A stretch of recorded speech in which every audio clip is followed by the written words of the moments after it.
Hello and welcome to Craft with Sarah and the third and final video in my iris folding mini-series. In the first video, we made a bauble greetings card as I showed you how to do iris folding with the 50 free patterns on my website. In the second video, we took things a little bit further and we learned how to do some more advanced folding techniques. Now for this final installment, we are creating our own bespoke iris folding patterns in Cricut Design Space. I'll show you how you can turn any image silhouette into a folding pattern with either a square, a triangle, or a pentagon spiral inside. Not only will you learn how to choose the perfect shape and make the pattern fit your silhouette, but also how to add the numbering so that you get the perfect colours and the perfect spirals every single time. Let's get started. The first thing you'll need to do is to download the 3 iris folding template patterns from my website. To do that, look in the description of this video for the link, go to that one, and then you can see on the page the place to download the patterns. The patterns come in a zip folder and you'll need to unzip that before you can upload them into Cricut Design Space. To do that on a Windows computer, right-click on the folder and then press Extract All, choose where you want it to go and press Extract. You'll then get a copy of the folder, only this time it doesn't have the zip picture down it. And if we open this up, we can see we've got our 3 patterns here, and you can choose which one of these to use based on what's going to fit your chosen silhouette image for your iris folding design best. The 3 shapes are a pentagon, a square, and a triangle. The most commonly used shapes for iris folding are the square or the triangle, but I thought I'd introduce one with an extra swirl just if you want to be a little bit more adventurous. Let's upload one of these into Design Space. I've started a new project and then I'll go Upload over on the left and then Upload Image. I'll use the square one, I think, so I'll click and drag that in, and this will load in as a print then cut image. Choose Complex as the image type and press Continue. You don't need to change anything on the next screen, so just press Apply and Continue. Choose Print then Cut Image and then Upload. And then I can click it to get the green border and add it to my canvas. It might load in quite big, so I'll make it a little bit smaller. And don't worry if you see a triangle here saying that it's low resolution, you can ignore that message. It does not matter at all for this project. Okay, now we need to start making our card and choosing the silhouette. I'll do my card first, and to do this, I'll go into Shapes and choose a square. And I think for this one, I will do my standard size card, which is 5 by 7 inches, but of course you can make whatever size card you want. Or you can use a pre-made card blank and not do this bit in Design Space. It's completely up to you. Let's make the width 10 inches and the height 7. So when that's folded in half, it will be 5 by 7. And add a score line down the middle if you have a scoring stylus or wheel with your Cricut machine to make it easier to fold. To do that, go back into Shapes and choose a score line. Set it to the height of your card, -7. Select both of those and go Align, Center. The score line is now in the middle on your screen, but the Cricut doesn't actually know that you want it to do that in that position yet. To tell the Cricut to do the score line right down the middle, select both the layers again if you don't still have them selected, and then down the bottom of the Layers panel, press Attach. And then we can go Arrange, Center Back to move that underneath the pattern in the layers. Okay, now I'm going to add an extra panel on top to do my folding with. So I'll whiz through this a little bit. If you want this in more detail, then check out my earlier video on how to iris fold, where I go through the basics of iris folding using one of my free patterns, because on that one I go through all of this in much more detail and I take a bit more time so you can see what I'm doing better. But what I'm doing, is just adding a coloured rectangle there, which is 1/2 inch smaller than my card front. And then I'm going to add another one on top, which is 3/4 inch smaller than my card front, so that when that's all stuck together, you'll see a nice little border of colour. Now it's time to choose the silhouette or the image you want to do your folding behind. You can use any uploaded image or SVG that you have, or if you have Cricut Access, you can look through the image library in here. For example, you could search for cat and then change the operation type to cut only to help you find things a little easier, and also change the layers to single layer. It can also help to type the word silhouette into the search, then you'll get images a lot more along the lines of what we're going for.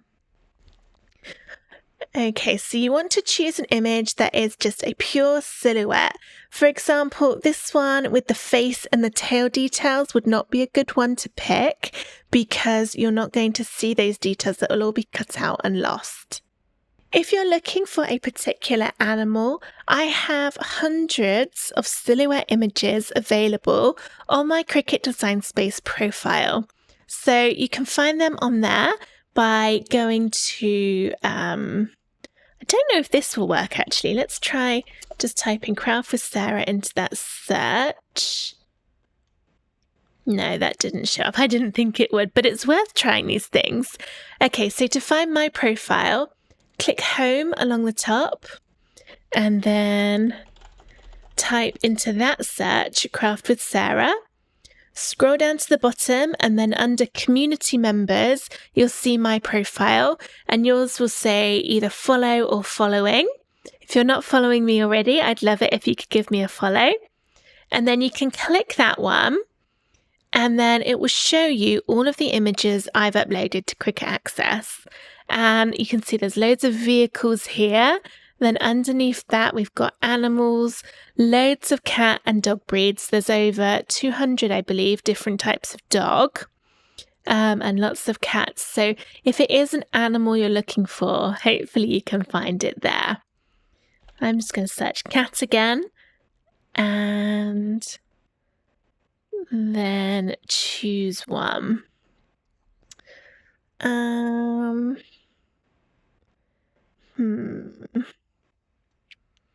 I think I'll go for this one. Okay, so here is my cat. Resize it to whatever size you want it to appear on your card. And I will select both of those and go align center to put it in the middle. And then we need to cut the cat out of the background. So go combine and subtract. And you can tell now that's a cutout because you can see everything behind it. Next, we need to resize the pattern so that it's going to show where we want. We need to make this in the layers panel so that it's underneath our white layer. So if I go arrange, bring forward, there we go. So now we'll see it. And now you can play about with resizing this pattern until the lines look how you want it to. So I think actually that was pretty easy. That was quite a good one to choose because I like that these lines are going down in the tail and then we've got the head over here and then it will all go to that nice traditional iris folding spiral in the middle. So that is looking good to me. We'll need to chop off this excess. So if we hide the card and the orange for now, going to just draw some rectangles.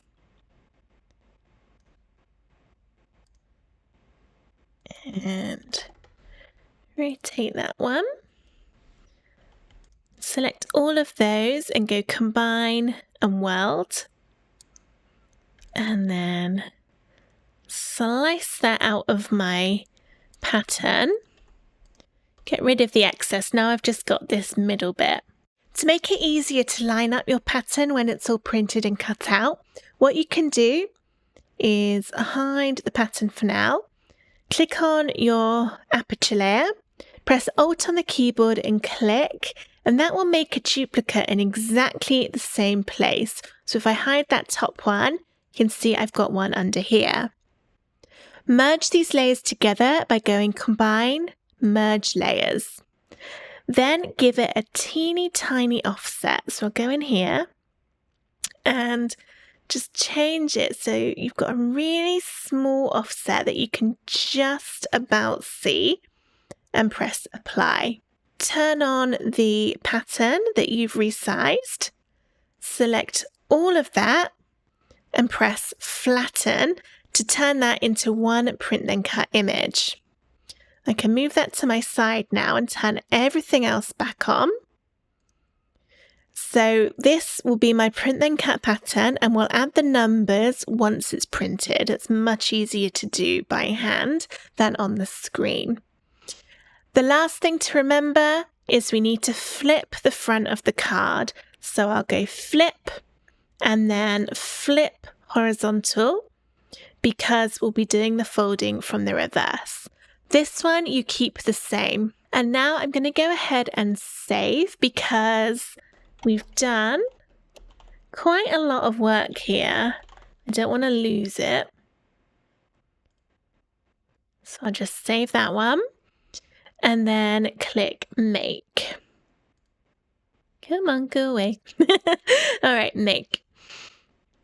So we'll have our print then cut. And remember, with iris folding, you don't actually have to do the cut part of this, just the print. So you can just print it and then leave it on your sheet of paper. You don't need to do the cut, but if you want to, that's absolutely fine. All it will do is cut around the edge of your rectangle, which is perfect.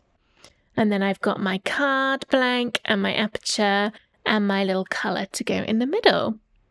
So I'm going to go ahead and get that all printed and cut out, and then I'll show you how to add the numbering to your iris folding pattern so that you know which folds to do in which order. I've now got all of my different pieces ready. So here is my pattern, which I need to add the numbers to, and my card, my backing sheet and my front. Now I realized that when I flipped the front in Design Space, I should have said that if you flip the front, that means that when your card is finished, your image will be the other way around. So this is how we created it, but my finished card is going to have the tail this side. If you wanted it to look like the actual silhouette image you chose in Design Space, then instead of flipping the front like I did, you can flip the pattern instead.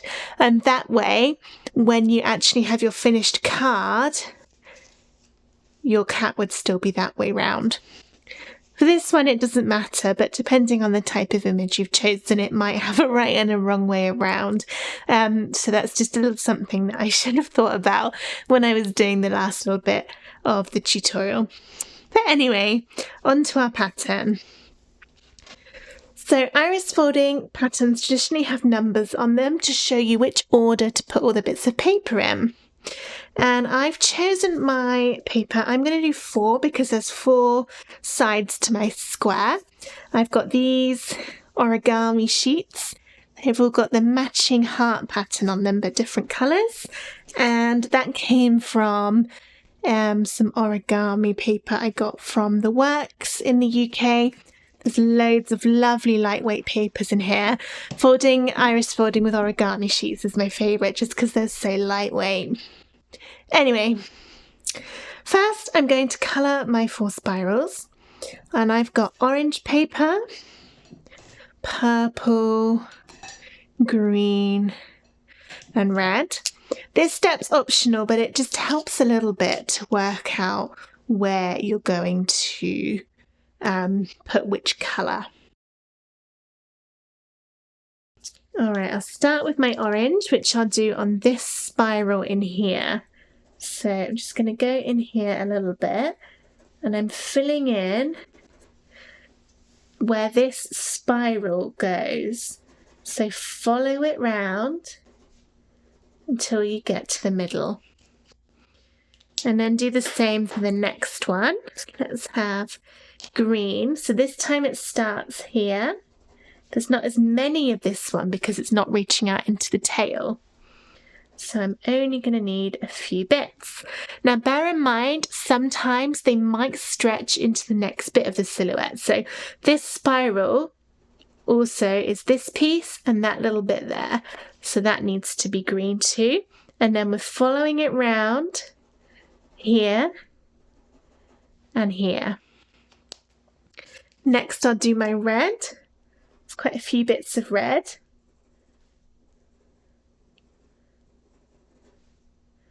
And that one, still following that spiral. And there's my red. And finally, I've got purple, which will be all of my next one. And as you get more familiar with how the spirals work, you might not need to colour them anymore, but when you're starting out, it can be really helpful. Okay, next we're going to start adding the numbers in. And before I do that, I'm going to get a pen or a pencil if you might want to rub it out. And I'm going to count my spirals outwards, starting from the middle.